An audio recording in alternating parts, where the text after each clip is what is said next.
Hi folks, thank you so much for joining me today. My name is Greg and this is All About Candles. I'm your self-proclaimed Canadian candle connoisseur. Happy Sunday, everybody.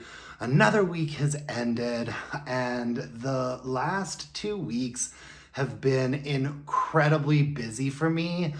Not complaining too much because it's all good stuff like work, social life, personal life. I've been busy and I haven't been home a lot. And so last week I didn't do the weekly wax wrap up at all because I hadn't finished any candles because I hadn't been home. And this week I have 4 candles for you that I got to the end of. To be fair, 2 of those candles were mammoths. So yeah, let's just get right into it. I'm gonna give you a really quick synopsis and breakdown of the candles I finished burning this week. Note that these are not all candles that I started and finished this week. Some of these candles I've had for a very long time, like Lemon Poundcake from Village Candle. This is my favorite out of the bunch, especially since the last Village Candle I burned, I had real problems with. Strawberry Pound Cake, it had a beautiful fragrance, but it eventually just stopped burning. Like, it wouldn't go any further. So I gave that a kind of scathing review, although I love the fragrance so much. But I am happy to report that this candle fired on all cylinders. They say that these give you a 170-hour burn time. It's 21.25 ounces of paraffin wax. It was a very beautiful yellow color. The scent notes on this candle were top, lemon zest and bergamot, mid, sweet vanilla cloud and sugar confection, and base, spiced sugar cookie and sprinkled cinnamon and hazelnut cream. And for me, it was the hazelnut cream that really kind of set this apart from other lemon cake candles that are out there. In particularly, I'm thinking of iced lemon pound cake from Bath and Body Works. This is by far superior because that lemon note is just so bright and fresh. It's absolutely delicious. And then the base note is like a creamy vanilla. You get a little bit of a hazelnut there that gives it an extra touch of complexity. And it also burned beautifully. I've been burning this candle since I want to say since before the new year. I think I've been burning this candle since October or November. I mean, it has been around for a long time. At certain points, it did have puny, tiny, teensy-weensy flames, teensy-weensy wicks. You have to be patient with Village candles, is what I've learned, especially this 2-wick format. You're gonna have burns that don't really feel like they're going anywhere, but the majority of the burns on this one were really good and strong too. This was a 7. And I mean a 7 in like a medium to open space. It performed quite nicely. Some of the burns were weaker than that. Some of the burns were as low as maybe a 5.5 or a 6, but most of the burns were a solid 6.5 or a 7. And I appreciated that you could let it go sometimes for like 4 or 5 hours to get a nice deep even wax pool on it. And I mean, I think this cost me about $33 Canadian, and I consider that money well spent because burning through this is probably like burning through a dozen lemon pound cakes from Bath and Body Works, except with a superior fragrance. Absolutely beautiful. From the highs to the lows, I also have a Yankee candle here. This was Vanilla Cupcake. I accidentally ordered this candle when I meant to get vanilla creme brulee. Whoopsies. This candle lasted forever. This is, I believe, 20 ounces of wax with 2 wicks and the really amateur clip arty design. I do appreciate it that it isn't one of those ones that just had the random illustrations put all over it. It was a pretty color of wax too, so presentation wasn't bad.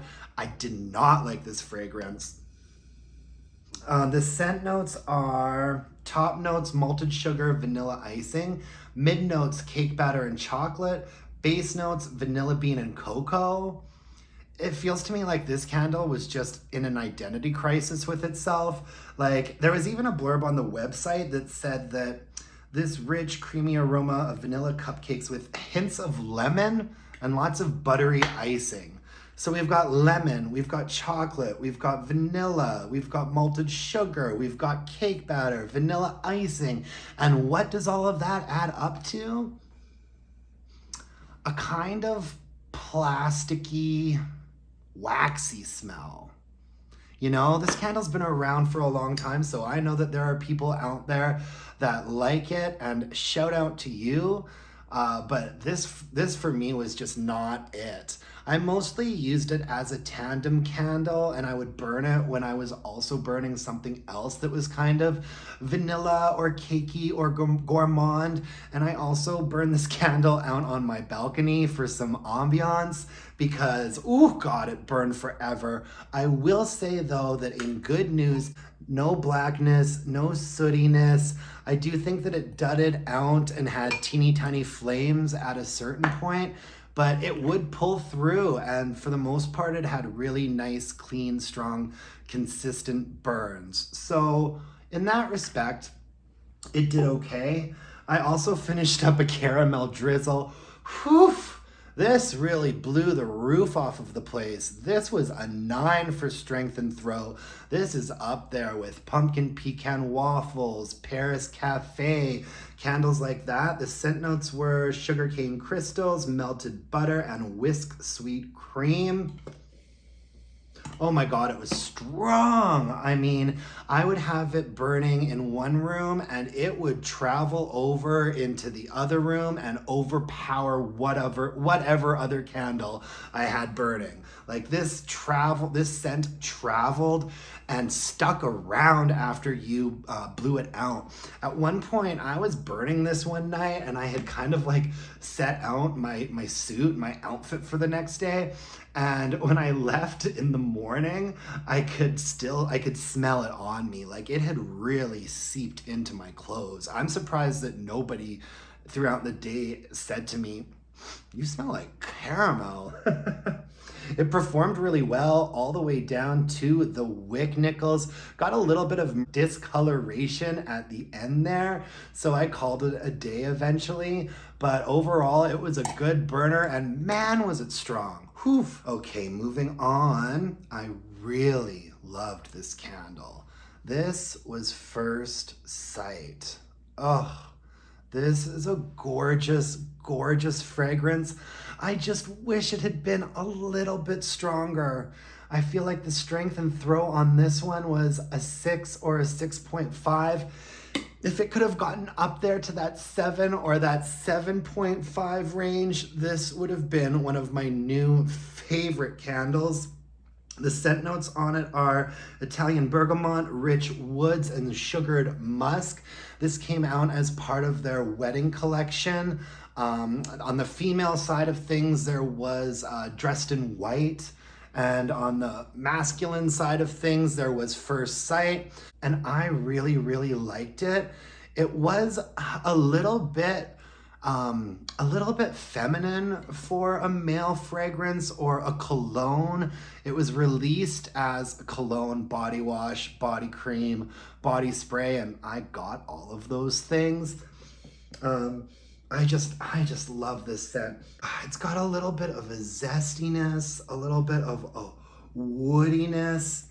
There's a little bit of a creaminess in the base note and a little bit of a crispness up top with the zest. I just wish that it had burned a little bit stronger.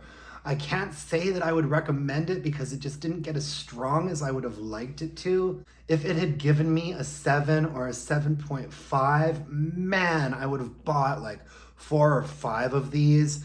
Like I said, I bought it in all the body care and cologne because that's how much I enjoyed this fragrance.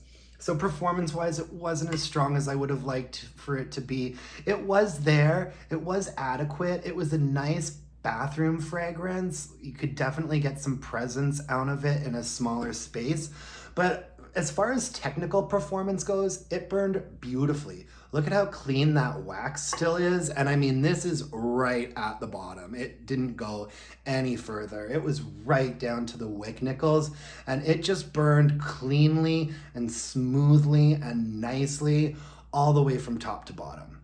Absolutely gorgeous. And I've been using the cologne quite regularly, and it does pretty well. For a Bath and Body Works cologne, it sticks around for at least like 4 or 5 hours. It's not that bad. It's good.